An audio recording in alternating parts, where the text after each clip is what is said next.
গত ৭ April cricket বোর্ডের দায়িত্ব নেয় অ্যাডহক কমিটি।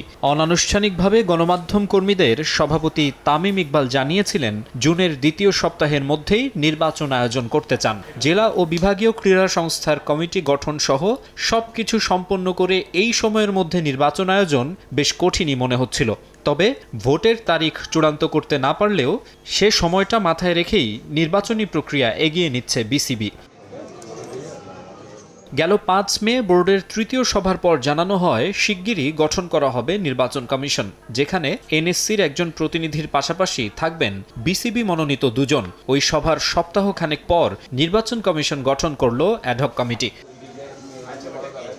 ৩ সদস্যের ইলেকশন কমিশনের প্রধান নির্বাচন কমিশনার হিসেবে আছেন সুপ্রিম কোর্টের সিনিয়র আইনজীবী আহসানুল করিম। কমিশনের বাকি ২ সদস্য হলেন গাজীপুর মেট্রোপলিটন পুলিশের কমিশনার ইসরাইল হাওলাদার এবং জাতীয় ক্রীড়া পরিষদের উপসচিব ও পরিকল্পনা ও উন্নয়ন বিভাগের পরিচালক এহসানুল মামুন। বিসিবির গঠনতন্ত্র অনুযায়ী স্বচ্ছ ও নিরপেক্ষ নির্বাচন পরিচালনার দায়িত্ব পালন করবেন তারা।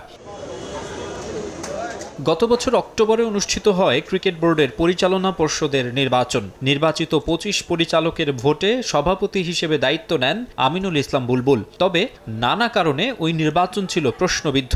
জেলা বিভাগ পর্যায়ের কমিটি এবং কাউন্সিলর বাছাই নিয়ে অনিয়মের শেষ ছিল না।